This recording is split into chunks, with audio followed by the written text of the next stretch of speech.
United States is not the land of the free and the home of the brave. It is the land of the fee and the home of the slave.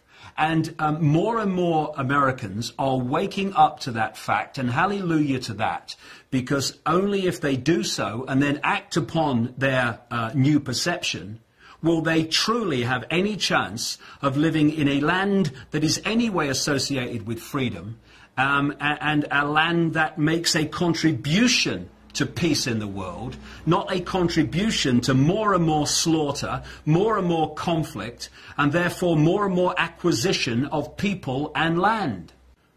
The world is headed towards a society, a global society, very much along the lines that was described by George Orwell in his book 1984. I'm almost hesitant to use the phrase, the world is heading, because the world is to a large extent there.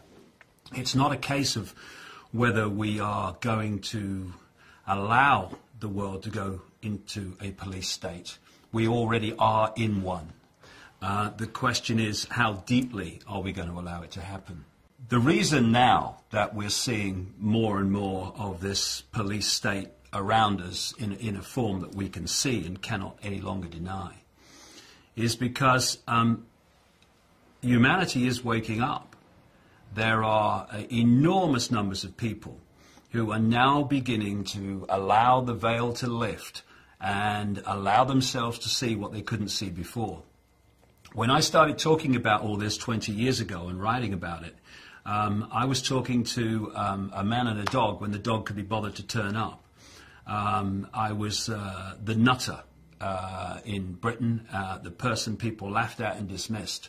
Now I talk to thousands of people at a time, and my work is known all over the world. I have been a barometer for a dramatic awakening of vast numbers of people, and it's an exponential curve. We are now at the point where those institutions and these institutions of control and surveillance and all the rest of it are now being put in place. So this hidden dictatorship all this time is now coming to the surface where it can be seen.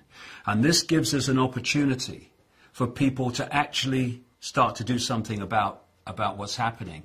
Because instead of being some far off, sometime over the rainbow, it might come sometime, it's now in our face. The police state is staring us in the eye, and it's getting more and more imposed upon us and more imposed on society every day.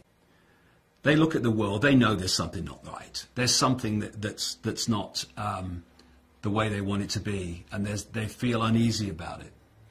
But they try to placate those fears, not by facing them, but by trying to find a way of making them disappear with words like, oh no, we would never allow a police state. Not in America, no, never allow a police state. Britain, never allow a police state. Wonder if they said that in Germany just a few decades ago. We'd never allow a dictatorship in Germany. We're a land of freedom. And look what happened. In a few short years, they had a grotesque dictatorship. And that's how fast it can come. From the Weimar Republic to the Nazi dictatorship in Germany by Hitler and company was a few years, not even a few decades. And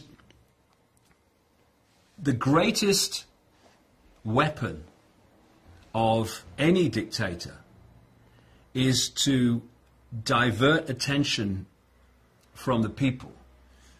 So they're looking the other way and allowing the dictatorship to be built and imposed and all the infrastructure put in place.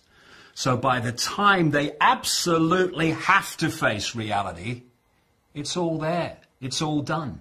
I'm sick of this, and I'll tell you why I'm sick of it. Because while these pathetic, naive people, despite all the evidence before them, are looking the other way, oh no, it's just paranoia. While they're doing that, They are allowing these people to impose their will on my children and my life, and I'm not having it. And if people would just engage a few more brain cells, open the eyes and look, they will see the scale of fascism, no other word for it, that we are being subjected to today. And if you don't wake up and you go on looking the other way, well, the fascism just gets more. And eventually it will dawn on you, and by then it will be too late. Don't look to me for sympathy when it happens, mate, because you've got your chance now.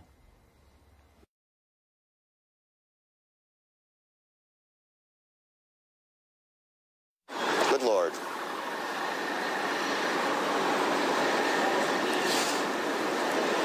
There are no words.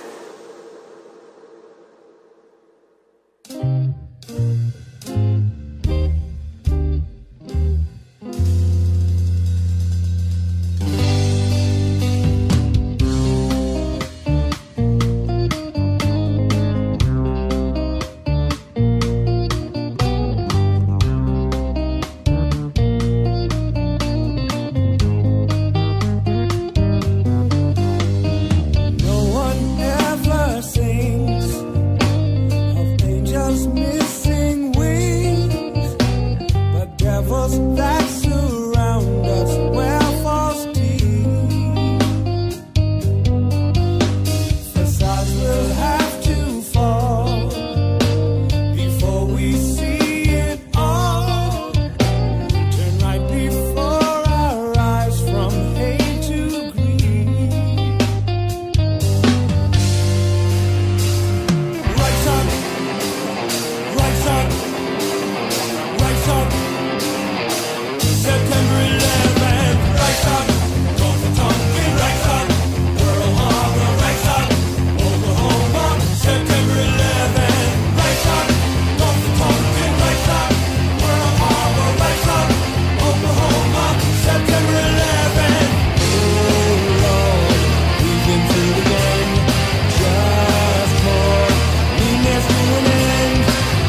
So, are we going to make a stand now and draw a line in the sand and say here and no further? In fact, we're going to roll this back? Or are we going to wait until it's got really, really extreme, by which time there'll be so much infrastructure in place that drawing a line in the sand will be a serious challenge? And we either face it now, or we face it a little bit further along the road, when if we think it's not very good now, it'll be a bloody nightmare by then. It's time to lift the arse off the sofa and bring an end to this nonsense. Because otherwise, we're just building our own prison cell, or sitting around while someone does it. Is that sensible? I think not. I'm sorry that I'm struggling to find words, because words fail me. The idea that governments, with their record, have the interests of the people at heart. Anyone who believes that is basically a lost cause in terms of understanding what's happening in the world. And I'll just leave them to get on with it. And when the knock comes on their door, don't call me.